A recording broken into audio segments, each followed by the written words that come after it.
Exode chapitre 26. Tu feras le tabernacle de 10 tapis de fin lin retors et d'étoffes teintes en bleu, en pourpre et en cramoisi. Tu y représenteras des chérubins artistement travaillés. La longueur d'un tapis sera de 28 coudées et la largeur d'un tapis sera de 4 coudées. La mesure sera la même pour tous les tapis. 5 de ces tapis seront joints ensemble, les 5 autres seront aussi joints ensemble. Tu feras des lacets bleus au bord du tapis terminant le premier assemblage et tu feras de même au bord du tapis terminant le second assemblage. Tu mettras 50 lacets au premier tapis et tu mettras 50 lacets au bord du tapis terminant le second assemblage. Ces lacets se correspondront les uns aux autres. Tu feras 50 agrafes d'or et tu joindras les tapis l'un à l'autre avec les agrafes. Et le tabernacle formera un tout. Tu feras des tapis de poils de chèvre pour servir de tente sur le tabernacle. Tu feras 11 de ces tapis. La longueur d'un tapis sera de 30 coudées et la largeur d'un tapis sera de 4 coudées. La mesure sera la même pour les 11 tapis. Tu joindras séparément 5 de ces tapis et les 6 autres séparément. Et tu redoubleras le 6e tapis sur le devant de la tente. Tu mettras 50 lacets au bord du tapis terminant le premier assemblage et 50 lacets au bord du tapis du second assemblage. Tu feras 50 agrafes d'airain et tu feras entrer les agrafes dans les lacets. Tu assembleras ainsi la tente qui fera un tout. Comme il y aura du surplus dans les tapis de la tente, la moitié du tapis du reste retombera sur le derrière du tabernacle. La coudée d'une part et la coudée d'autre part, qui seront de reste sur la longueur des tapis de la tente, retomberont sur les deux côtés du tabernacle pour le couvrir. Tu feras pour la tente une couverture de peau de bélier teinte en rouge et une couverture de peau de dauphin par-dessus. Tu feras des planches pour le tabernacle. Elles seront de bois d'acacia placées debout. La longueur d'une planche sera de 10 coudées et la largeur d'une planche sera d'une coudée et demie. Il y aura à chaque planche 2 ténons joints l'un à l'autre. Tu feras de même pour toutes les planches du tabernacle. Tu feras 20 planches pour le tabernacle du côté du midi. Tu mettras 40 bases d'argent sous les 20 planches, 2 bases sous chaque planche pour ces 2 ténons. Tu feras 20 planches pour le second côté du tabernacle, le côté du nord, et les 40 bases d'argent, 2 bases sous chaque planche. Tu feras 6 planches pour le fond du tabernacle du côté de l'Occident. Tu feras 2 planches pour les angles du tabernacle dans le fond. Elles seront doubles depuis le bas et bien liées à leur sommet par un anneau.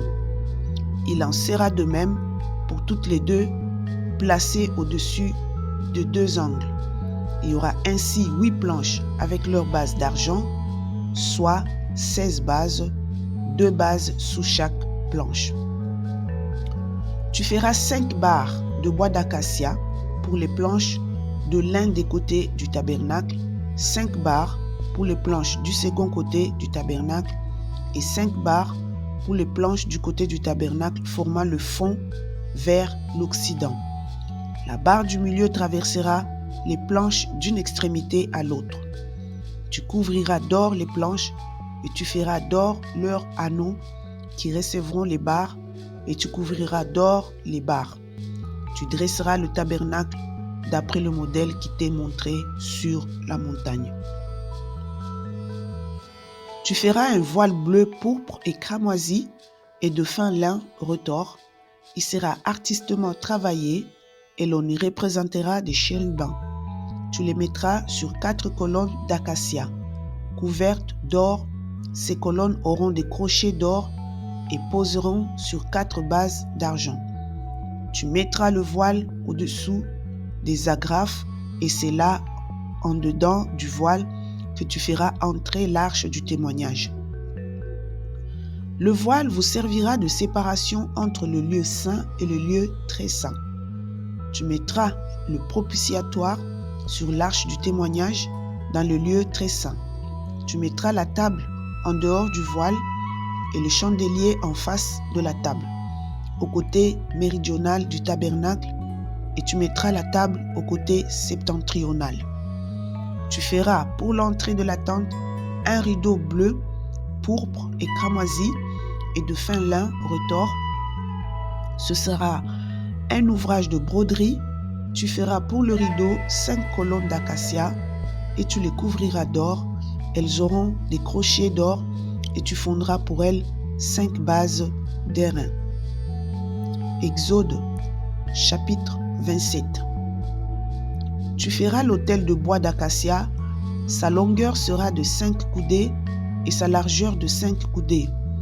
L'autel sera carré et sa hauteur sera de 3 coudées. Tu feras aux 4 coins des cornes qui sortiront de l'autel et tu les couvriras d'airain. Tu feras pour l'autel des cendriers, des pelles, des bassins, des fourchettes et des brasiers. Tu feras d'airain tous ces ustensiles. Tu feras à l'autel une grille d'airain en forme de treillis et tu mettras 4 anneaux d'airain aux 4 coins du treillis. Tu le placeras au-dessous du rebord de l'autel, à partir du bas jusqu'à la moitié de la hauteur de l'autel. Tu feras des barres pour l'autel, des barres de bois d'acacia et tu le couvriras d'airain. On passera les barres dans les anneaux et les barres seront aux 2 côtés de l'autel. Quand on le portera, tu le feras creux avec des planches qui sera fait tel qu'il t'est montré sur la montagne. Tu feras le parvis du tabernacle du côté du midi. Il y aura pour former le parvis des toiles de fin lin retors sur une longueur de 100 coudées pour ce premier côté, avec 20 colonnes posant sur 20 bases d'airain. Les crochets des colonnes et leurs tringles seront d'argent. Du côté du nord, il y aura également des toiles sur une longueur de 100 coudées avec 20 colonnes et leurs 20 bases d'airain. Les crochets des colonnes et leurs tringles seront d'argent. Du côté de l'Occident, il y aura pour la largeur du parvis 50 coudées de toile avec 10 colonnes et leurs 10 bases. Du côté de l'Orient, sur les 50 coudées de largeur du parvis, il y aura 15 coudées de toile pour une aile avec 3 colonnes et leurs 3 bases, et 15 coudées de toile pour la seconde aile avec 3 colonnes et leurs 3 bases. Pour la porte du parvis, il y aura un rideau de 20 coudées, bleu, pourpre et cramoisi, et de fin lin retors, en ouvrage de broderie avec 4 colonnes et leurs 4 bases. Toutes les colonnes formant l'enceinte du parvis auront des tringles d'argent, des crochets d'argent et de bases d'airain. La longueur du parvis sera de 100 coudées, sa largeur de 50 de chaque côté et sa hauteur de 5 coudées. Les toiles seront de fin lin retors et les bases d'airain. Tous les ustensiles destinés au service du tabernacle, tous ses pieux et tous les pieux du parvis seront d'airain. Tu ordonneras aux enfants d'Israël de t'apporter pour le chandelier de l'huile pure d'olive concassée afin d'entretenir les lampes continuellement. C'est dans la tente d'assignation, en dehors du voile qui est devant le témoignage, qu'Aaron et ses fils la prépareront pour que les lampes brûlent du soir au matin en présence de l'Éternel. C'est une loi perpétuelle pour leurs descendants et que devront observer les enfants d'Israël. Que le Seigneur vous bénisse.